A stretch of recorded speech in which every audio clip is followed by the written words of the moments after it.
him first just as Amy's husband, who would come and be a listener. And listeners are very important for storytellers, because otherwise you're just somebody standing up here talking to yourself. But we very soon discovered that Glenn Harper was more than just a very good listener. He was also a very good teller, especially of humorous stories. And it's one of those that we're going to be hearing tonight. It's called Frenchy Holds the Hill. Come on up, Glenn.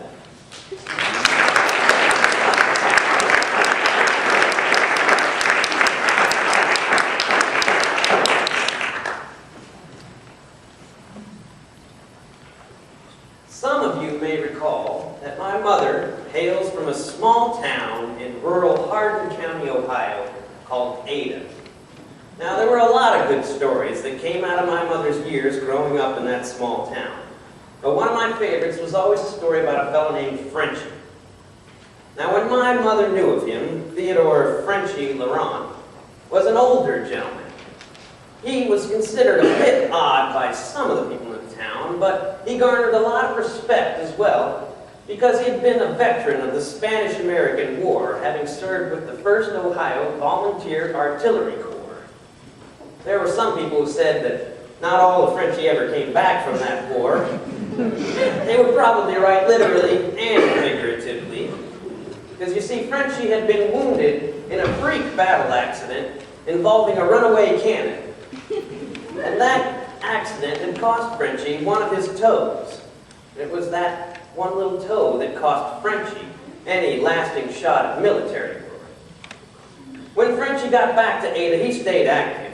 He joined the new VFW.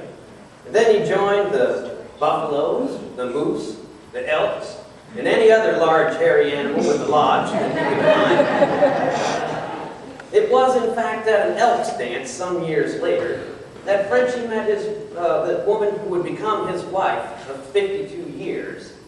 Her name was Ida. Now, Ida and Frenchy were both highly involved in the community. Ida was a member of the Ladies' Auxiliary, and she also was the social chair of the Ladies' Weekly Bridge Circle. Of course, really the only duty of the social chair of the bridge club was that she had to lay out a tray of sandwiches, and Ida always had to make sure that she made up a batch of her famous secret recipe, lemonade and gin cocktails, that the ladies liked to sip on during their bridge games. Frenchy, on the other hand, he was involved in the town through a couple of town committees, and then he was also a member of the color guard, therefore marched in every parade the town ever had. Didn't matter whether it was Veterans Day, Memorial Day, Thanksgiving Day, or the 4th of July, people would not go home until they saw Frenchy march by with some kind of flag. Frenchy was also instrumental in setting up the town's Veterans Memorial. The original idea for the memorial had been to have a somber floral cart with a marble bench where folks could pause a moment and reflect back on those who had passed in service to their nation. Well, Frenchy thought this idea was hooey. If he wanted reflection, he could look in the daggone mirror. So Frenchy took it upon himself to come up with a more inspirational plan. He contacted some of his old war buddies, and he managed to procure a genuine old field artillery piece that had been kept in perfect working order. And when Frenchy showed up at the next town hall meeting to discuss the Veterans Memorial with a giant cannon being towed behind his pickup truck, well, nobody protested the idea. And so, there in front of town hall, there was a somber floral garden where folks could pause a moment and reflect back on those who had passed in service to their nation. And right in the middle of it stood a big, shiny cannon. Well, one or two people might have complained in private, but nobody complained in front of Frenchy.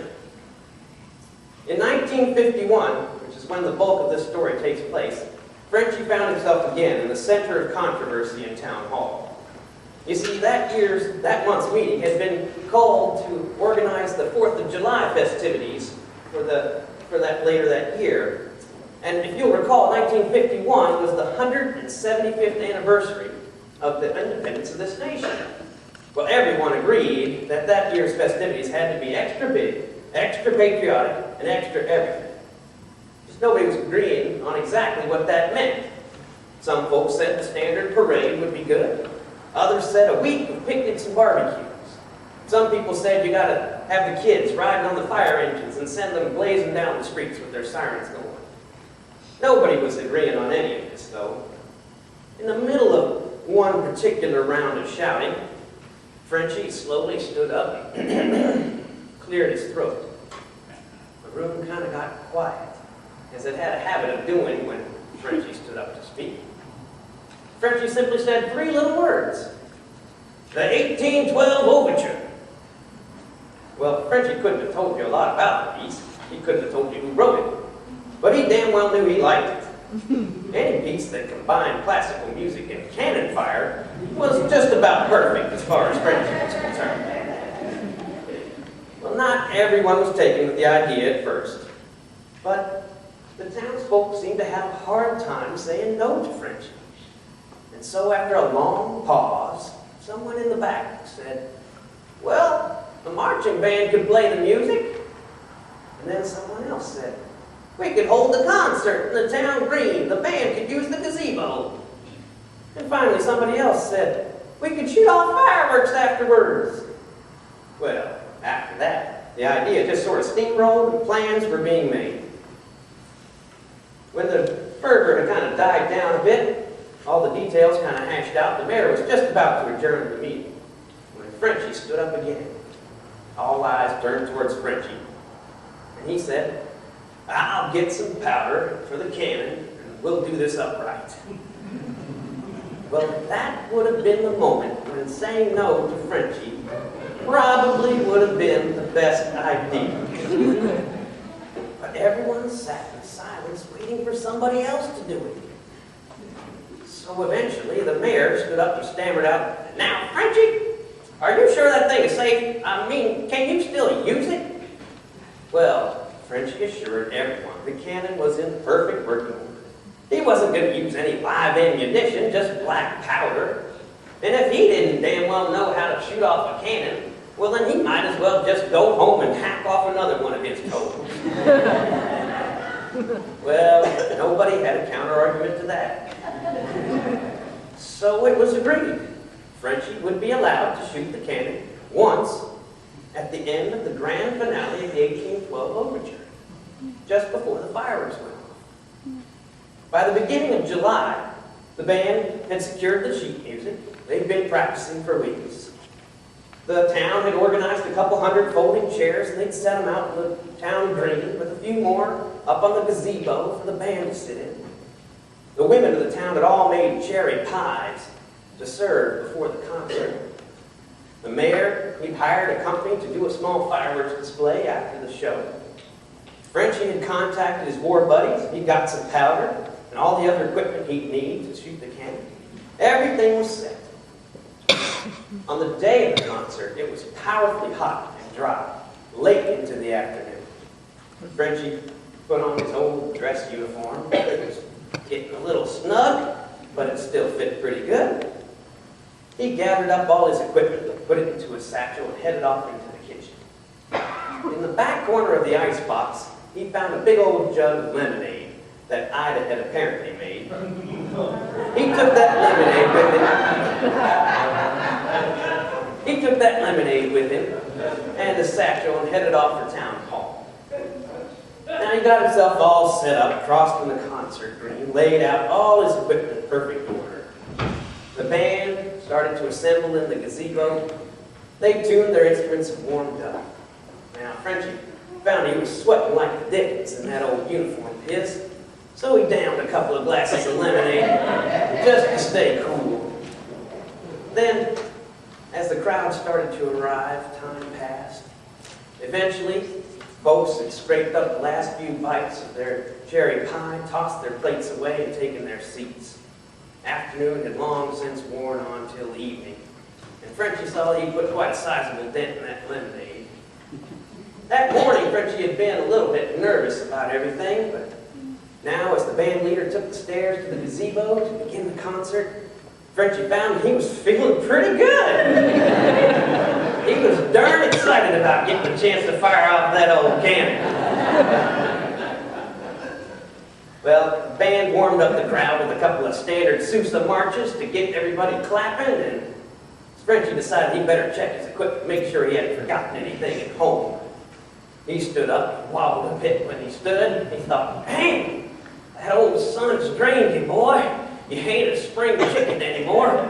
He had another glass of lemonade just to stay hydrated.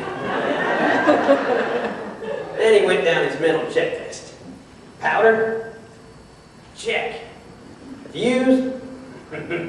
Check. Wadding? It's wadded. Ram? Oh, yeah. Check. Well, the band finally got the concert worn down, and the last piece of the evening was announced. The 1812 Overture by Tchaikovsky.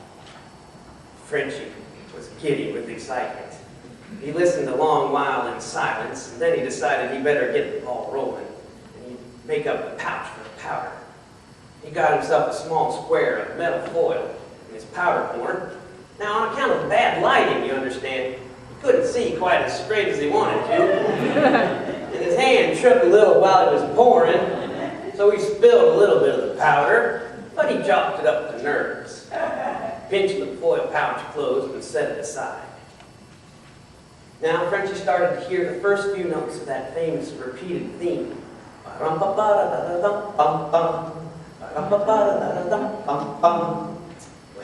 he was so excited he could just about taste it. It tasted like gin, which he couldn't quite figure out.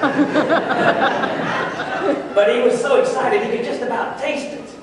The band would swell, the cannon would roar, the sky would light up with fireworks. It would be glorious. The people would cheer and cheer. It would be a night to remember for years to come.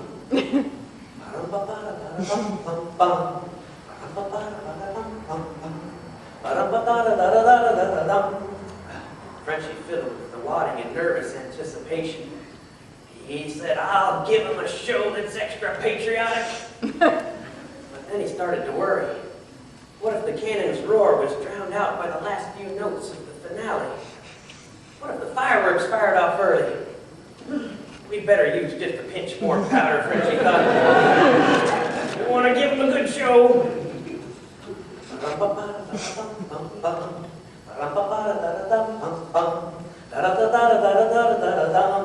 Well, by now, Frenchy's eyes were swimming, and his head felt kind of thick and fuzzy. But things were getting close. He measured off a length of fuse, cut it, and inserted it into the barrel of the cannon. Now, just to take the powder and the wadding and ram it all into place. This was just like back in the old days, Frenchy thought. In fact, the band seemed to be reminding him of something. He could hear the thud, thud of the drums, and the whistle of the woodwinds in the air, the distant peal and the crisp call of the trumpet. He tried to mop his brow and collect himself as the old memories kept surging forward.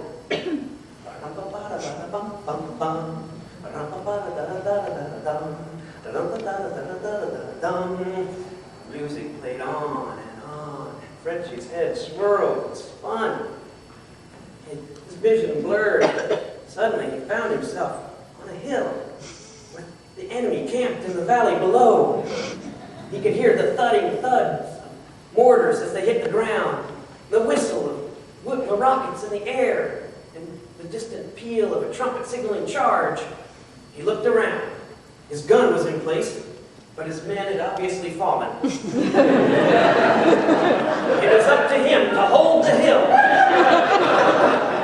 He had to get the gun loaded and fired. He grabbed the wadding, the powder, and the ram, and ran to the front of the barrel. Bum, bum, bum, bum, bum, bum, bum, bum, bum, bum, bum, bum. Bum, bum, bum, bum. There wasn't much time. He had to get that powder in. But he couldn't seem to gather himself, and his hands were shaking, so he dropped the foil pouch. No time to look for it now. He grabbed the powder horn from off his neck and dumped it into the barrel of the tank. No need to hold back, Frenchy thought. I'm only going to get one shot. Bum, bum, bum, bum, bum, bum, bum, bum, bum, bum, bum, bum, bum, bum, bum, bum, bum, bum.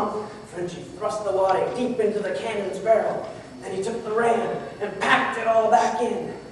He ran back to the rear of the cannon, tripping over his own feet as he ran. This was it. The enemy was breaching. Tom, tom, tom, tom, tom, tom, tom, tom, tom, tom, tom, tom, tom, tom. This would be his swan song, his moment of glory. A true hero, dying in triumph and majesty. With a trembling hand, he flicked his lighter. And with a triumphant cry, he lit the fuse, saying, "Remember the Maine, and to heck with Spain!" As Frenchy fell over backwards, the cannon erupted with a giant ball of fire. What was left of the powder horn and the iron ramrod, which Frenchy had forgotten to remove, shot forth. Every eye in the audience turned with the flash. And as the boom echoed around them, they traced the ball of fire as it streaked across the sky, straight for the gazebo. With a clang and a crash, it struck just beneath the giant weathercock that stood on top of the roof. And as the last few notes of the overture hung in the air, bom, ba-dum, bom, bom, bom, bom, the entire thing crashed to the floor, right in front of the woodwind section. The tuba player fell backwards off the stage and was engulfed in his instrument. The timpani sounded as shards fell from the roof. The shrieks were heard from the piccolo players as they dodged trombones flying at their heads as the brass section dove for the stairs. The band leader frantically tapped his podium, trying to call for calm and order, and everyone in the audience sat in stunned silence. Then, just as the dust and the din began to settle, the sky burst forth with color, and every mouth in the audience went from this to this. And the show was spectacular. Blues and greens and crimsons, chrysanthemums, streamers, and sparkling fairy dust. And it went on and on. And just when the last booms and flashes faded from the sky, there was a long silence. And then the sound of one person clapping. And then a few more. And a few more. Until all the audience burst forth in wild applause. Everyone cheered and cheered for 10 solid minutes. And no one would go home for another 3 hours. No one wanted to be the first to leave or the last one to have a word to say. They had all just witnessed the concert event of a lifetime. Well, the next day, the grounds crew cleared everything away. Within a couple of months, money from donations of the townsfolk had been raised to put a new roof on the gazebo. Frenchy had agreed to work for the mayor's office and donate all of his salary back to the gazebo fund. But in the end, he got his wish. For that concert was talked about for years to come. And every time that somebody walked by that newly rebuilt gazebo or saw that cannon standing out there in front of the town hall, they'd all pause a moment and reflect back on the night that Frenchy held the hill and brought down the house.